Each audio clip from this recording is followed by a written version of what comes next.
Je suis venu m'excuser et je suis reparti avec la réponse que je redoutais. Je suis de ton côté. Lui est policier, moi je suis le garçon de la vidéo qui fait le tour de la ville. Une seconde et sa main se pose sur mon épaule comme une garantie que nous tiendrons. Au matin, nous attendent des hashtags, des rapports et des conversations familiales qui blessent. Mais si nous brisons le silence maintenant, nous cesserons d'être des étrangers, même à nous-mêmes. Je suis venu m'excuser et je suis reparti avec la réponse que je redoutais. Je suis de ton côté. La nuit de Lille s'est fendue d'une sirène, la foule s'est ouverte devant le bar et la caméra d'un inconnu a figé nos gestes.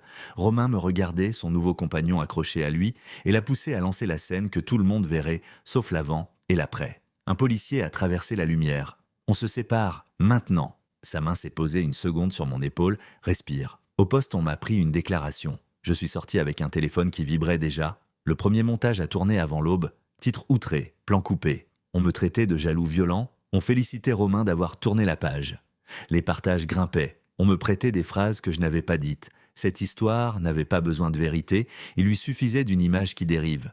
Mon père a appelé à 7 heures. « Tu nous fais honte !» J'ai tenté d'expliquer. Il cherchait un coupable. « Peu importe qui a commencé, on retiendra ton visage. » Il a raccroché. J'ai écrit à Camille. Elle a répondu « Montre tout ». Le gérant du bar m'avait envoyé la vidéo complète. Romain s'approche, l'autre me bloque, je tente de partir, on me pousse, je tombe, pas de coup porté de ma part avant l'impact. À midi, je suis repassé récupérer mon vélo. Maël sortait d'un café sans uniforme, il a hésité puis s'est avancé. « Ça va ?» J'ai menti. Il a regardé l'angle où tout s'était noué. « Tu n'as pas commencé ?» Je l'ai noté. Je craignais de franchir une ligne. Il l'a compris. « Je ne peux pas parler du dossier ?»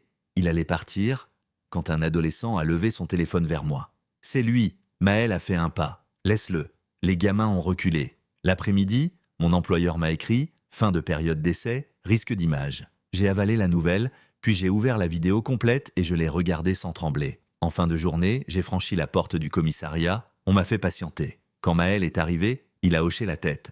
Nous avons visionné le fichier avec un agent. Ça clarifie. Le transfert a été acté. J'ai respiré un peu mieux. En sortant, mon père était sur le banc d'en face.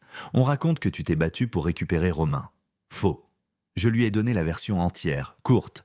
Les gens n'aiment pas les versions entières, a-t-il dit.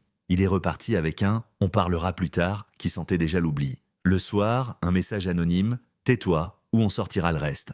Il n'y a pas de reste, seulement des angles et des coupes. J'ai pensé à verrouiller mes comptes, puis j'ai pensé à ceux qui commentaient pour me réduire à un rôle. Si je me taisais, ils gagneraient par défaut. J'ai écrit à Camille que je tiendrais. Elle m'a envoyé l'adresse d'un avocat et un « dors quand même ».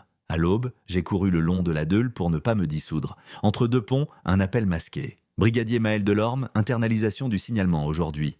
Vous confirmerez le dépôt ? Oui. Vous n'êtes pas obligé de vous exposer davantage ? Je sais, mais je viens. » Romain a publié une story. Allusion à la violence des ex. Je n'ai pas réagi. Au commissariat, j'ai remis la clé USB, signé, répondu aux questions.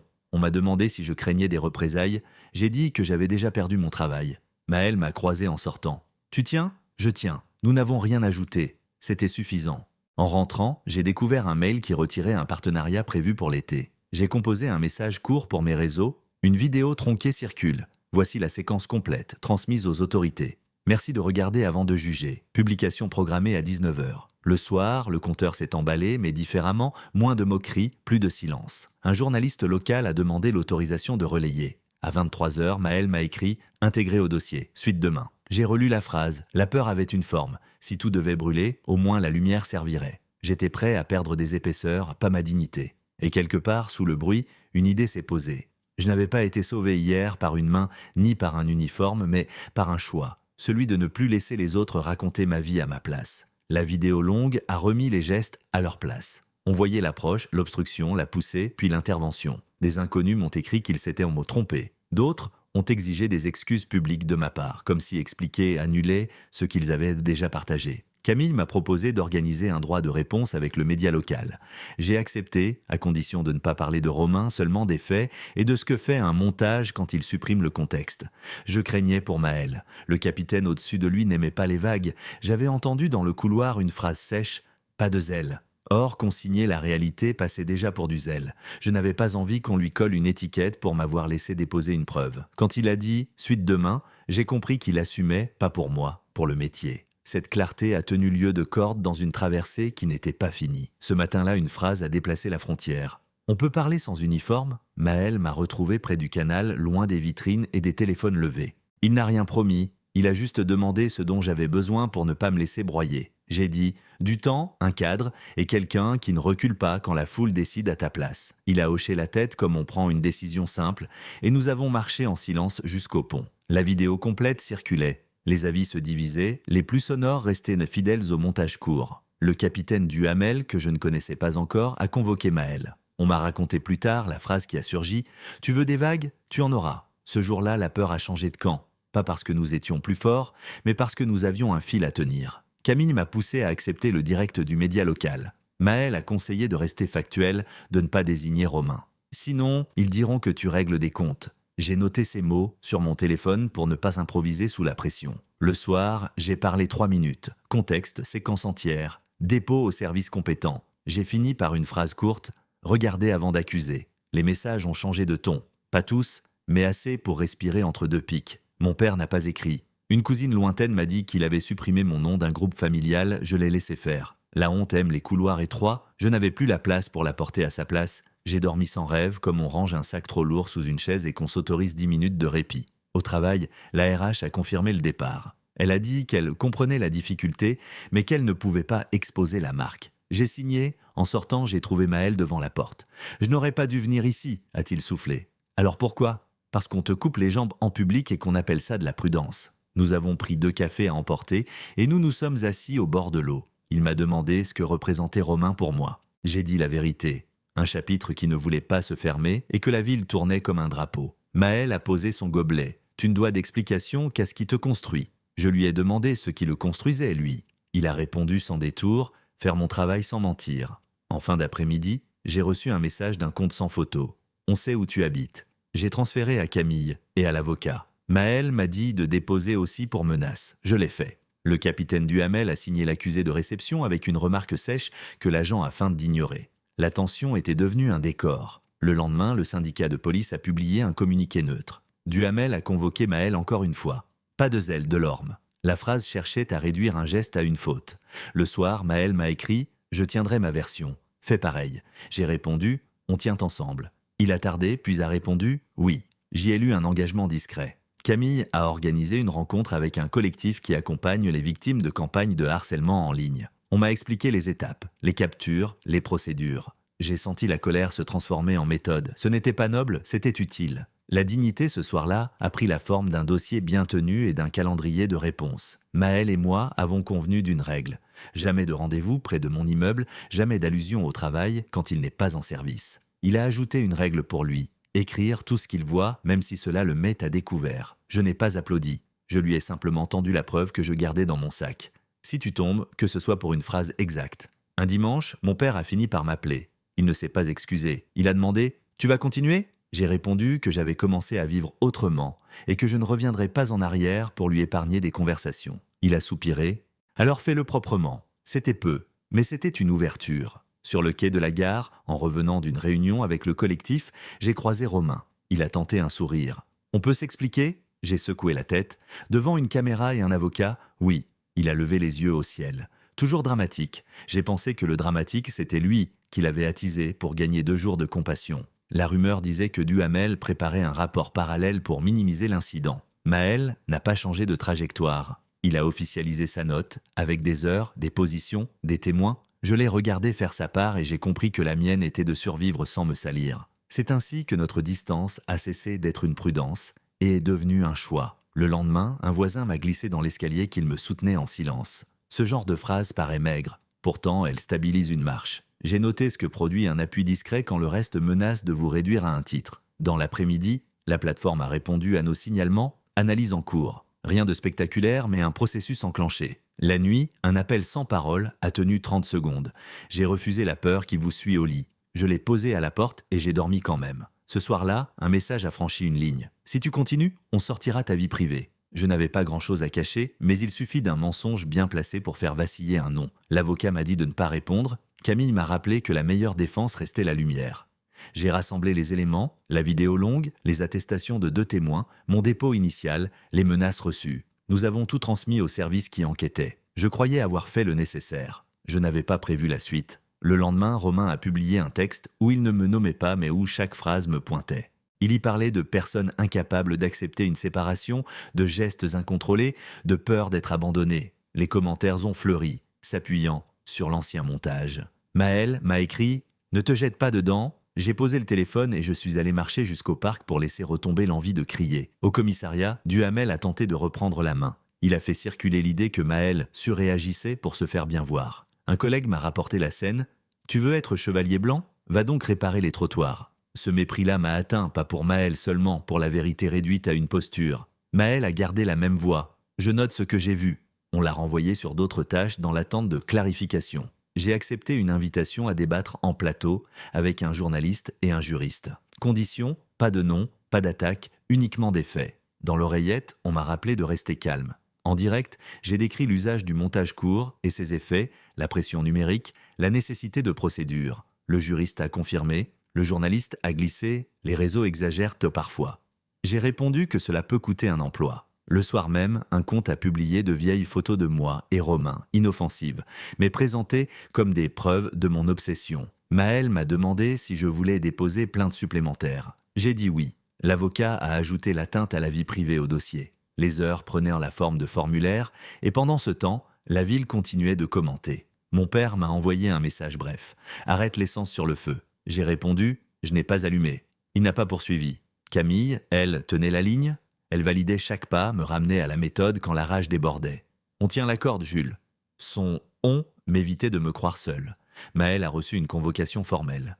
On lui reprochait un probable manquement à l'obligation de réserve parce qu'il avait confirmé devant moi, hors service, un élément de procédure. Il n'avait pourtant rien dévoilé. Duhamel cherchait un levier. J'ai eu envie d'entrer dans le bureau et de hurler. Maël m'a arrêté d'un texto « Laisse-moi faire.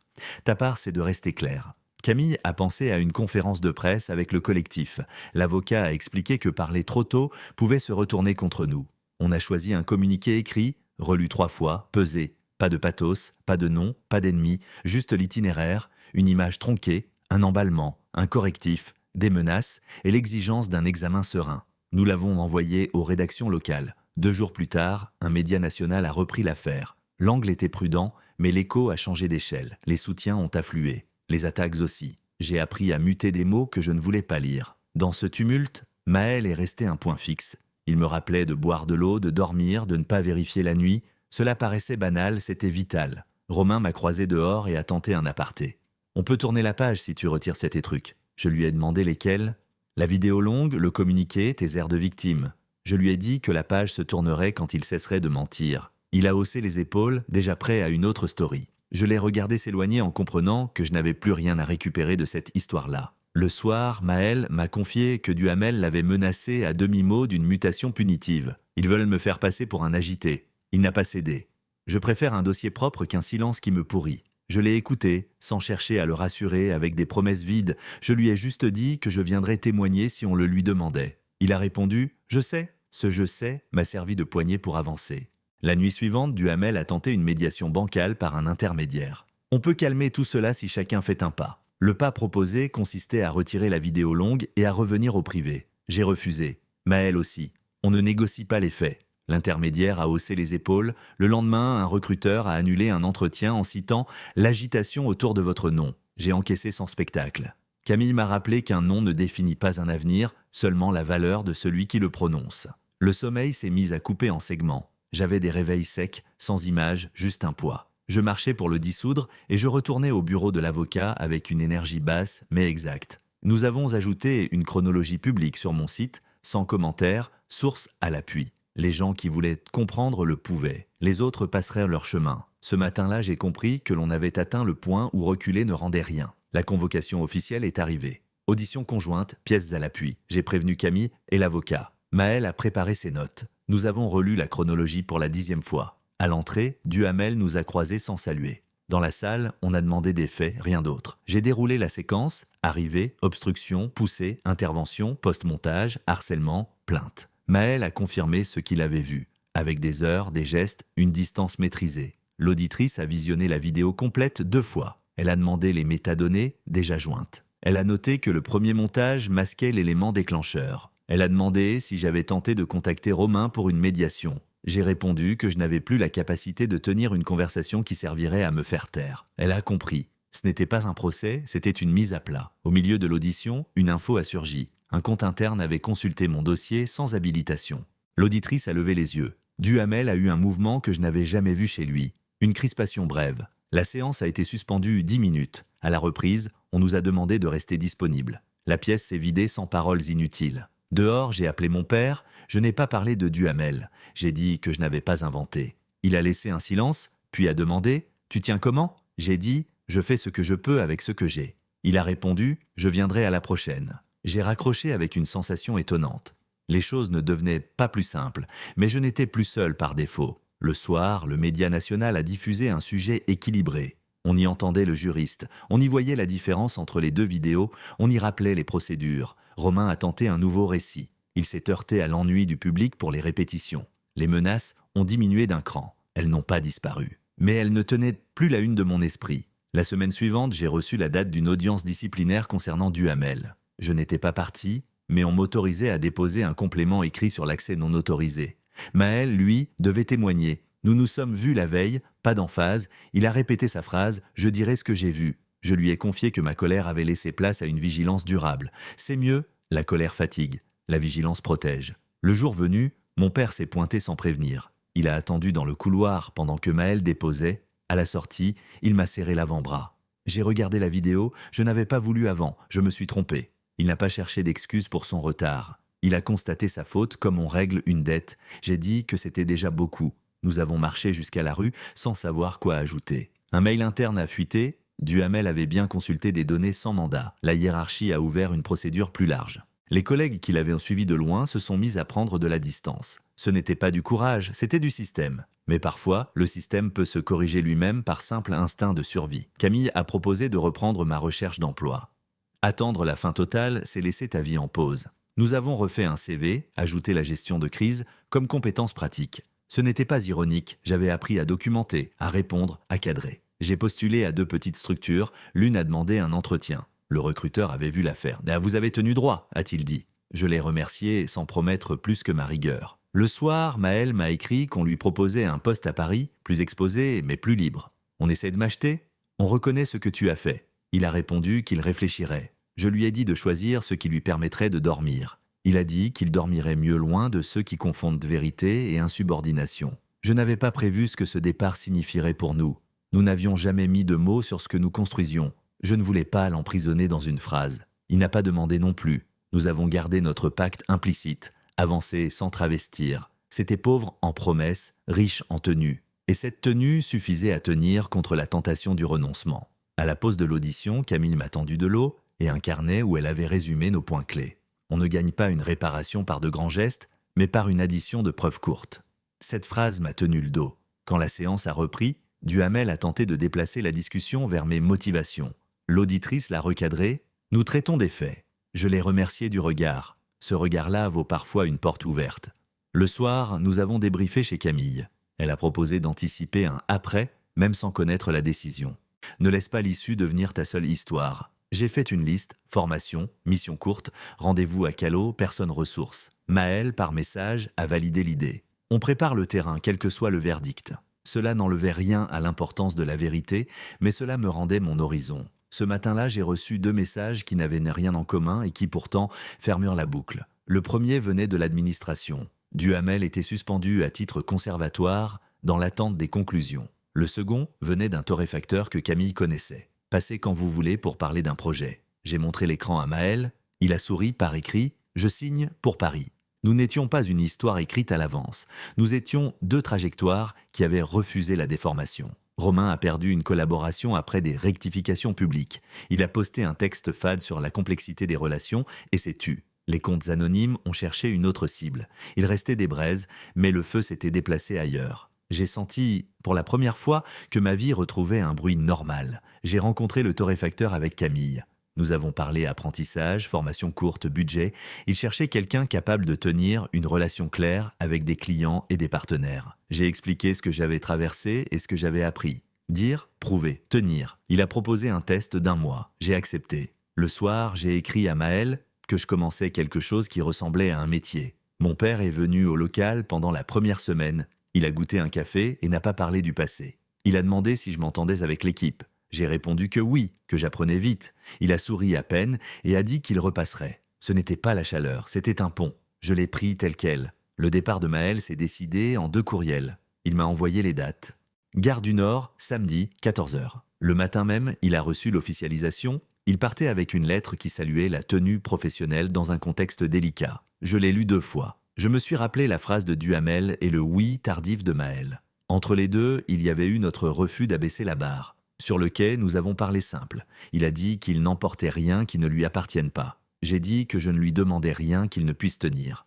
Nous avons convenu d'un rythme. Des messages sobres, des appels quand c'est utile, des visites quand c'est possible, pas de promesses décoratives, de la place pour la vérité encore. Quand le train est arrivé, il m'a serré. Ce n'était pas un adieu programmé ni une scène, c'était la reconnaissance d'un chemin partagé. Il a dit « On continue proprement ». J'ai répondu « On continue ». Le train a quitté le quai. J'ai gardé dans la main la sensation d'une épaule qui ne se dérobe pas. Les semaines suivantes, j'ai tenu mon mois d'essai, j'ai appris à lire les profils, à expliquer les méthodes, à résister aux précipitations. Quand la confirmation est tombée, j'ai pensé à la nuit du bar et à la vidéo qui avait presque choisi ma vie à ma place. Elle ne le ferait plus. La décision concernant Duhamel est venue plus tard. Sanction, mutation sans responsabilité de commandement. L'institution n'a pas dit qu'elle s'était trompée. Elle a dit qu'elle corrigeait une dérive. Cela m'a suffi. Romain n'a pas refait surface. Mon nom a quitté les fils d'actualité. Il restait des archives, non, des captures, des souvenirs. Il n'avait le plus de prise sur mes gestes du jour. Un samedi,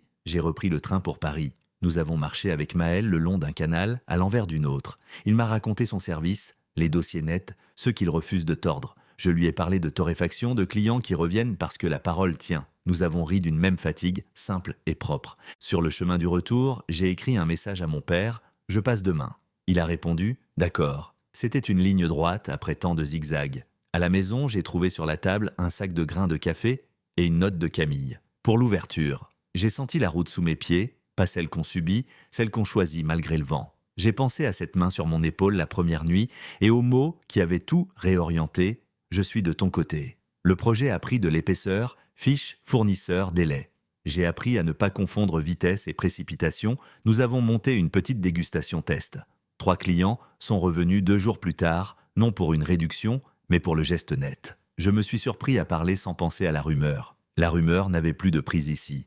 Un journaliste m'a recontacté pour 1 an après. J'ai accepté si l'on parlait réparation plutôt que scandale. Le sujet a montré une trajectoire, pas un bruit. Mon père l'a regardé, il m'a envoyé une phrase que je n'attendais pas. « Je suis fier de la manière dont tu as tenu ». Je n'ai pas répondu tout de suite. Je l'ai laissé exister. Un soir à Paris, Maël a reçu une pression pour arrondir un rapport. Il a refusé. Il m'a écrit « Même combat, autre ville ». J'ai répondu « Même méthode, plus d'air ». Nous nous sommes promis de ne jamais appeler courage ce qui n'est que la tenue minimale. C'est simple, et c'est exactement ce qu'il nous fallait pour continuer.